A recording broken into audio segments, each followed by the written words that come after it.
কেমন যেন সন্দেহজনক মনে হচ্ছে আমার। আনুমানিক 6 তলার মতো হবে, মানে 6 তলার মতো আর কি, এরকম গভীরতা। এটা আছে আন্ডারগ্রাউন্ডে পানি ভরা, তার মানে ওইখানে গাড়ি পার্কিংয়ের কোনো জায়গা নাই, খারাসিরি। ওইখানে যত গুম হত্যা যাই হইতো সম্ভবত এইখানে এই সিস্টেমটাই করছে যাতে এইখানে আইনা করা যায়। আর আমরা এখন পানির জন্য নিচে নামতে পারি না, আমরা নিচে নাইমা দেখছি পানি। এখন অনেক ঘুম আছে, হাজার হাজার এই যে জুলাই আন্দোলনে যে সব লোক ছিল, যদি আন্দোলন সফল না হইতো তাইলে এইসব জনতা বা ছাত্র যারাই ছিল এদেরকে আমার সম্ভাবনা এইখানে নেই, এদেরকে ফাঁসি দিত বা হত্যা করতো, গুম করতো, যেই করতো ওই সিস্টেমটাই এখানে করছে বা করতে আসছে। মানে এটা করাটা সফল হয় নাই এখন পর্যন্ত। এর আগে আল্লাপাক করে দেশ থেকে ত্যাগ করাইছে, দেশের হাজার হাজার লোকের জান আল্লাপাক বাঁচাইছে। তা না হইলে এইখানে আপনি যে অবস্থা দেখতে আছেন, আপনি নিজেও যে দেখতে পারেন যে এইখানে আন্ডারগ্রাউন্ডের নিচে কোনো গাড়ি পার্কিং নেই, তার মানে খারাপ সিঁড়ি করছে, ছোট ছোট রুম। আমি ভিডিও করছি, আপনিও যা করতে পারেন, ছোট ছোট রুম করা আছে, কিন্তু পানির জন্য ঢুকতে পারতেছি না, বুঝতেও পারি না যে কি আছে, কিন্তু পানি দিয়ে পুরো ভরা এলো অবস্থা নিচে।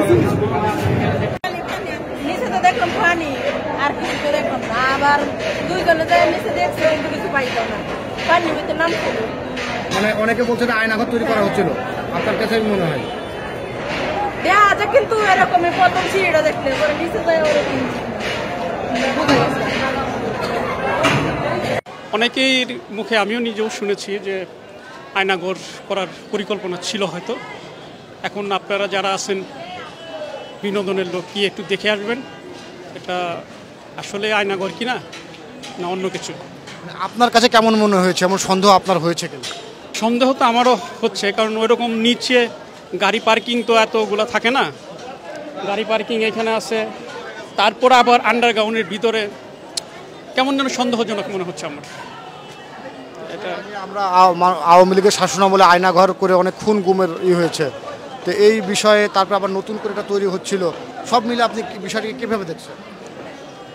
আসলে এগুলা ভালো দিক না, যে যে দলই করুক না কেন, একজন দলমত সবারই থাকতে পারে, তাই বলে তাকে এনে আইনের আওতায় না দিয়ে নিজে আয়নাঘরে রাখা এটা অনেক অন্যায়। বিষয়টা হচ্ছে যে এখানে আমি ঘুরতেছিলাম, তো এক ভাই বলতেছে ওই যে ওখানে একটা গর্ত আছে, তো আমি গর্ত দিয়ে তাকাই দিয়েছিলাম, ভাই বলতেছে এখানে পড়ে যাবেন, এখানে অনেক গভীর। তো আমি বলতেছি গভীর বলতেছে এখানে আয়নাঘর নতুন করে বানানো হচ্ছিল, এরকম কিছু বলতেছিল। তো আমি বললাম যে আমি চিন্তা করলাম যে আয়নাঘর হতেও পারে, আয়নাঘর ইতিপূর্বেও ছিল, এটাও হতে পারে। তো আমি এই বিষয়টা লক্ষ্য করে তো আমি আসতেছিলাম দেখার জন্য। তো নিচে গেলাম, যাওয়ার পরে দেখলাম নিচে আমি 3 তলা পর্যন্ত গেছিলাম এই ভিতরে। তো আর যে লিফটের যে জায়গাটা আছে না, এই জায়গাটা ওই ভাই একটা কথা বললো, জানি না কতটুকু, ওই ভাই বলতেছিল যে আমরা সুতার মাথায় একটা ইট বাধাই করছিলাম, বাধাই করার পরে ছেড়ে দিয়েছিলাম। এটা সে বলতেছিল, তার বক্তব্য অনুযায়ী সে বলতেছিল যে আনুমানিক 6 তলার মতো হবে, মানে 6 তলার মতো আর কি, এরকম গভীরতা মাটির নিচে, এরকম সে ভাই বলতেছিল। তো আমি গেলাম এটা যাচাই করার জন্য কতটুকু সত্য,